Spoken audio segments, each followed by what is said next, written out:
Okay, ये cell का third part है। नेटवर्क ऑफ मेम्ब्रेन वही है, हम लोग वहीं पढ़ रहे हैं, ठीक है। एंडोप्लाज्मिक रेटिकुलम था ना, अभी हमारा वही पढ़ रहा है, ठीक है। बेसिकली जो एंडोप्लाज्मिक रेटिकुलम जो होता है, ठीक है, एक नेटवर्क है मेम्ब्रेन बाउंड ट्यूब्स का एंड शीट्स का, ठीक है। ये क्या है, बेसिकली एंडोप्लाज्मिक रेटिकुलम एक तरह का नेटवर्क होता है मेम्ब्रेन बाउंड ट्यूब्स का और शीट्स का। यहाँ पे टू टाइप्स है इसके, एक तो है स्मूथ एंडोप्लाज्मिक रेटिकुलम और एक क्या है, रफ एंडोप्लाज्मिक रेटिकुलम, ठीक है। ये जो क्या बोलते हैं, जो एंडोप्लाज्मिक रेटिकुलम है, इसको दो टाइप्स होते हैं, एक होता है स्मूथ एंडोप्लाज्मिक रेटिकुलम, एक होता है रफ एंडोप्लाज्मिक रेटिकुलम, ठीक है। अब सबसे पहला देखते हैं, सबसे पहला टाइप जो कि है रफ एंडोप्लाज्मिक रेटिकुलम, ठीक है। यार rough endoplasmic reticulum, rough endoplasmic reticulum, ये रफ सरफेस होता है इसका। क्यों होता है? क्योंकि इसके ऊपर राइबोसोम प्रेजेंट होता है। अभी जो राइबोसोम करता है क्या, बेसिकली ये प्रोटीन सिंथेसिस का काम करता है राइबोसोम, ठीक है।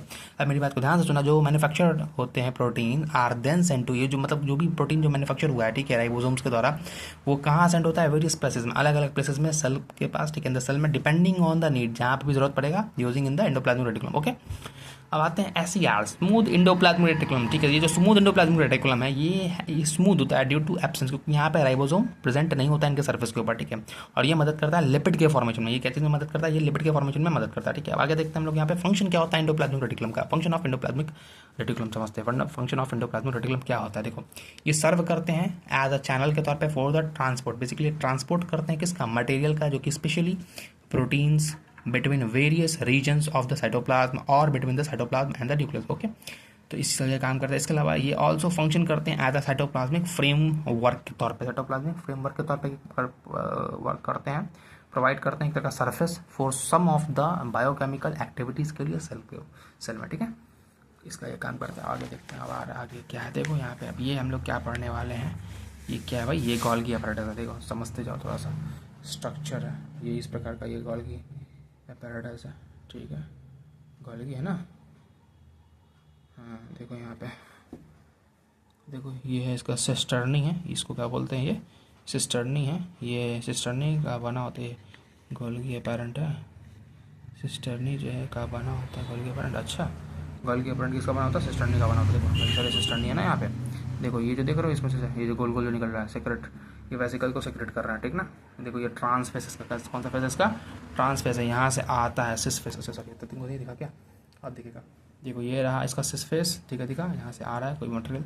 ये देखो इनकमिंग ट्रांसपोर्ट वेसिकल, ये क्या है, इनकमिंग ट्रांसपोर्ट वेसिकल है, ये इसका ल्यूमेन इसको बोल सकते हो, ये ल्यूमेन है, ये इसका क्या हो गया, सिस्टर्नी हो गया, सिस्टर्नी का बना होता है ये, ठीक है, दिखा आप, गोल्गी अपैरेटस दिखा, ट्रांसफेस हो गया, ये देखो सेक्रेटरी वेसिकल है, ये यहाँ पे देखो, यहाँ पे न्यूली फॉर्म हो रहा वेसिकल, हाँ ठीक है। अब आगे समझते हैं गोल्गी अपैरेटस, गोल्गी अपैरेटस समझने की कोशिश करते थे, ज़रूरी होता है भाई, हाँ ठीक है, रेडी।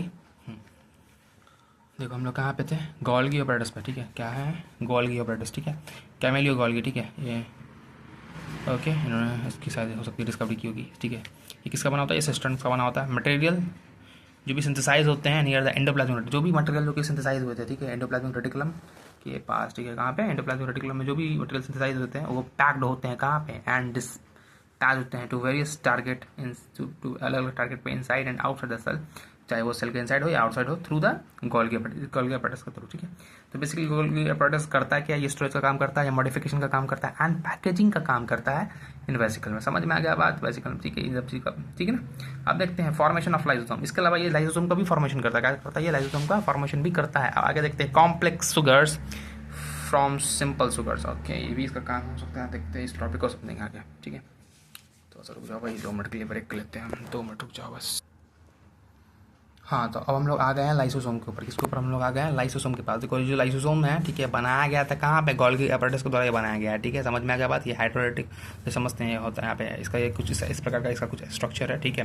देखो ये इसके अंदर डाइजेस्टिव एंजाइम्स है, ठीक है, ये इसका मेम्ब्रेन है, देख लो यहाँ पे ध्यान से, ठीक है। यहाँ पे देखो ट्रांसपोर्ट कर रहा है, ट्रांसपोर्ट प्रोटीन्स है, ठीक है। अब आगे देखते हैं, अब इसके बारे में थोड़ा सा टॉपिक हम समझ लेते हैं, ठीक है। लाइसोसोम में ये है क्या होता है, एक तरह का डाइजेस्टिव एंजाइम है। देखो लाइसोसोम है क्या, एक तरह का, सॉरी इसके पास क्या होता है, डाइजेस्टिव एंजाइम, अभी तुमने देखा था ना फोटो में, देखो यहाँ पे डाइजेस्टिव एंजाइम्स हमने देख लिया है, ठीक है। तो लाइसोसोम में क्या होता है, डाइजेस्टिव एंजाइम्स होते हैं इनके पास, ठीक है। ये बेसिकली वेस्ट डिस्पोजेबल सिस्टम है सेल का, ये क्या है, वेस्ट डिस्पोजेबल सिस्टम है सेल का, ठीक है। लाइसोसोम क्या करता है, हेल्प करता है कीप करने में, सेल को एकदम साफ रखने में, क्लीन करने में, ठीक है, बाय डाइजेस्ट क्या करके, by digesting any foreign material, किसी फॉरेन मटेरियल को डाइजेस्ट करके, as well as worn out cell organelles, या जो भी मतलब वॉर्न हो चुका है, जो भी ऑर्गेनल, ठीक है, तो उसको डाइजेस्ट करके, समझ में आ गया बात, ठीक है। इस प्रकार से सेल को क्लीन करता है। बेसिकली एक तरह का सुसाइड बैग है ये सेल का, ठीक है, तुमको याद रखना होगा। लाइसोसोम क्या होता है, एक तरह का सुसाइडल बैग है सेल का, ओके। देखो ये structurally lysosome are membrane, basically ये क्या है, मेम्ब्रेन बाउंड सैक फिल्ड होता है, मेम्ब्रेन बाउंड क्या है, बाउंड से क्या, हाँ बाउंड है, sac filled basically digestive enzyme से एकदम बड़ा होता है, ठीक है, लबालब होता है, फिल्ड होता है, ठीक है। और ये जो एंजाइम होते हैं are made by rough endoplasmic reticulum, ये किससे बने होते हैं, ये एंजाइम रफ एंडोप्लाज्मिक रेटिकुलम के द्वारा ये बने होते हैं, ठीक है। अब आ गए थे वैक्यूल्स, वैक्यूल समझने की कोशिश करते हैं, ठीक है। वैक्यूल्स क्या है, अभी तुमने देखा था ना वैक्यूल्स को, ठीक है, जो सेल के अंदर, ये भी एक तरह का ऑर्गेनल है, ठीक है, ये हेल्प करता है बेसिकली क्या करने में, स्टोरेज करने में, ठीक है। ये जो वैक्यूल्स होता है ऑर्गेनल, ये सेल, ये जो क्या बोलते हैं, ये जो एनिमल सेल में ये छोटा होता है, लेकिन प्लांट सेल में काफ़ी बड़ा होता है, ठीक है। तो वैक्यूल क्या करता है, हेल्प करता है स्टोरेज में, ठीक है। आर ऑफ कंपैरेटिवली, ये क्या होते हैं, ये छोटे होते हैं एनिमल में, बताया ना तुमको, ये जो वैक्यूल है ये एनिमल सेल में ये छोटा होता है, ठीक है, और ये प्लांट सेल में इसका साइज काफ़ी बड़ा होता है, ठीक है। चलो थोड़ा सा हम इसको आगे देखते हैं, चलो ओके, हाँ हाँ हाँ, दिख रहा है क्या, हाँ दिखना चाहिए तुमको, हाँ दिख रहा है, चलो ठीक है। देखो ये काफ़ी लार्जर साइज का होता है किसमें, प्लांट सेल में, ठीक है, जो कि क्या करता है, कॉन्स्टिट्यूटिंग 50 से 90% ऑफ द सेल, ओके। ये गिव करता है सेल को क्या, रिजिडिटी एंड टर्जिडिटी प्रोवाइड करता है। बहुत सारे जो सब्सटेंस होते हैं जो कि इंपॉर्टेंट होते हैं in the life of plant cell में, वो स्टोर होते हैं किसमें, वैक्यूल्स में, ठीक है। ये इंक्लूड करता है, क्या क्या इसमें इंक्लूड होता है, amino acids, sugars, various organic acids, कुछ प्रोटीन्स। अब हम लोग देखेंगे दो चीज़ को, बहुत ही इंपॉर्टेंट चीज़ को देखेंगे, ठीक है। अब तुम बताओ कि इसमें से जो तो तुमको दिख ही रहा है ना, देखो यहाँ पे ये रहा अपना एनिमल सेल और ये अपना प्लांट सेल, अब तुमको पता ही है सब कुछ। ये तो भैया अपना सेल मेम्ब्रेन है, ठीक है, ये अपना सेल मेम्ब्रेन, ये रहा वैक्यूल, ठीक है, ये है न्यूक्लियस, देखो यहाँ पे एनिमल सेल का न्यूक्लियस है, देखो प्लांट सेल में ये रहा इसका न्यूक्लियस, दिख गया। साइटोप्लाज्म इधर, साइटोप्लाज्म इधर तुमको दिखा, देखो ये इसका माइटोकॉन्ड्रिया प्लांट सेल का, इसका भी माइटोकॉन्ड्रिया तुमको दिख गया, ठीक है। देखो वैक्यूल्स इसमें होगा, छोटा वैक्यूल है ना, सॉरी तुमको दिखा कि नहीं दिखा जी, हाँ सॉरी, फिर से एक बार देख लो, देखो ये इसका वैक्यूल है, देखो इसका वैक्यूल कितना बड़ा है, दिखा ना, कितना बड़ा वैक्यूल है इसका, ठीक है। देखो न्यूक्लियस इधर भी है, न्यूक्लियस इधर भी है, दिख गया। यहाँ पे ये इसका साइटोप्लाज्म इधर भी है, माइटोकॉन्ड्रिया और एनिमल सेल का, और प्लांट सेल का भी माइटोकॉन्ड्रिया तुमको दिख गया, ठीक है। ये है सेल मेम्ब्रेन, देखो यहाँ पे ये भी है सेल मेम्ब्रेन, प्लांट सेल में भी सेल मेम्ब्रेन होता है। देखो प्लांट सेल में एक तो सेल वॉल होता है, लेकिन इधर सेल वॉल नहीं है। देखो यहाँ पे एक और चीज़ होगा, इसमें क्रोमोप्लास्ट भी होता है, क्लोरोप्लास्ट भी होता है, ठीक है, लेकिन यहाँ पे नहीं होता है। बेसिकली यहाँ पे प्लास्ट प्रेजेंट होगा, लेकिन यहाँ पे नहीं होगा। तो ये था एनिमल सेल, ये था प्लांट सेल। तुमने डिफरेंस देख लिया, वैक्यूल इसमें छोटकू होता है, इधर देखो बड़कू होता है, देखा। अब आगे देखो यहाँ पे माइटोकॉन्ड्रिया पे हम लोग आ जाए, ठीक है। हम लोग कहाँ पे आ चुके हैं, माइटोकॉन्ड्रिया पे। तुमको पता होना चाहिए, जो माइटोकॉन्ड्रिया जो है वो क्या है, पावर हाउस है सेल का, समझ में आ गया बात। और जो माइटोकॉन्ड्रिया है यहाँ पे ये डबल मेम्ब्रेन होता है। यहाँ पे क्या होता है माइटोकॉन्ड्रिया, बेसिकली यहाँ पे क्या है माइटोकॉन्ड्रिया में, यहाँ पे डबल मेम्ब्रेन, समझ में आ गया बात। अब देखो ये बेसिकली क्या करता है, ये हेल्प करता है इन generation of the energy currency में। ये क्या करता है, बेसिकली मदद करता है क्या, एक मिनट रुक जाओ दोस्त, 2 मिनट बाद, हाँ ठीक है, हाँ, एक मिनट रुको भाई, थोड़ा रुक जाओ, रुक जाओ, ठीक है।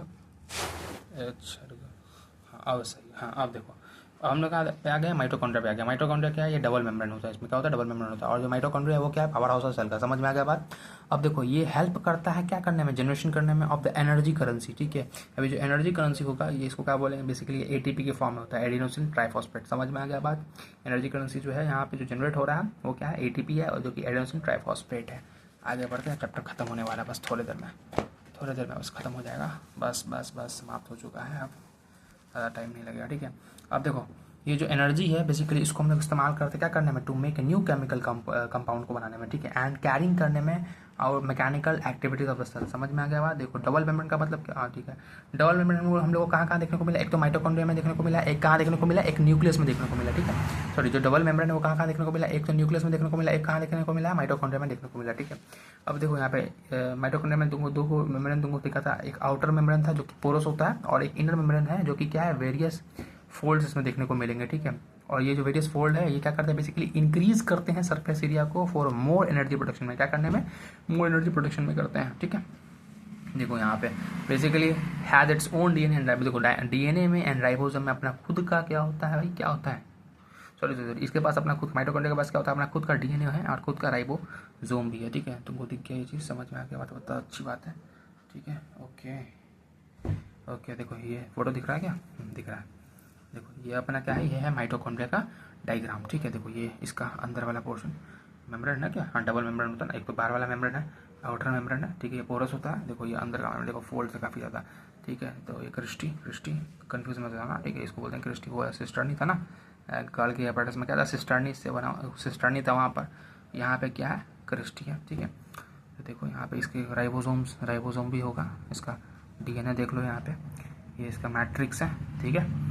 ग्रैनुअल्स है इसका, मैट्रिक्स हम लोग देखेंगे आगे में नहीं आगे देखते हैं, ठीक है, बताएंगे, चलो ठीक है अगले वीडियो में अगर तुमको जानना होगा तो। चलो ये रहा इंटर मेम्ब्रेन स्पेस, ये क्या है अपना इंटर मेम्ब्रेन स्पेस है, ठीक है। ये तो इनर मेम्ब्रेन था, ये आउटर मेम्ब्रेन है, उसके बीच में इंटर मेम्ब्रेन स्पेस है, ठीक है। तो ये था अपना माइटोकॉन्ड्रिया। और हम लोग आते हैं प्लास्टिड के ऊपर, किसके ऊपर हम लोग आते हैं, चलो कैमरा सेट हो गया, हाँ हम लोग इसके ऊपर आ गए हैं, सॉरी हाँ प्लास्टिड के ऊपर, किसके ऊपर आ गए हम लोग, चलो देखो जाओ। प्लास्टिड होता क्या है, ऑल्सो हैव ओन, इसके पास भी अपना खुद का डीएनए और राइबोसोम है, प्लास्टिड के पास भी क्या है अपना खुद का डीएनए और राइबोसोम, ठीक है। और ये फाउंड होता है किसमें, प्लांट सेल में। प्लास्टिड कहाँ पाया जाता है, प्लांट सेल में पाया जाता है, ठीक है। ये दो टाइप्स के होते हैं, एक तो इसके भी दो टाइप्स हैं, देखो क्रोमोप्लास्ट और एक क्या है ल्यूकोप्लास्ट।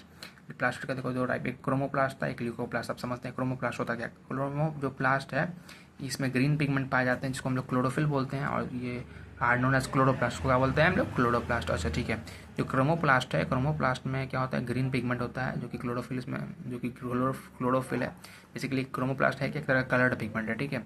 इसमें क्या पाया जाता है, ग्रीन पिगमेंट होता है, ये ग्रीन पिगमेंट पाया जाता है, ठीक है, जो कि क्लोरोफिल होता है, ठीक है। Are known as chloroplast, okay, कुछ गड़बड़ नहीं ना हुआ भाई, हाँ।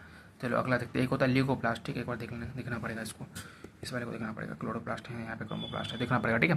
एक देखो यहाँ पे एक ही है, यहाँ पे दूसरा जो टाइप है ल्यूकोप्लास्ट। ल्यूकोप्लास्ट भी क्या होता है, कलरलेस पिगमेंट, अरे भाई ऐसा कैसे हो सकता है, अच्छा ल्यूकोप्लास्ट क्या कलरलेस पिगमेंट हो सकता है भाई।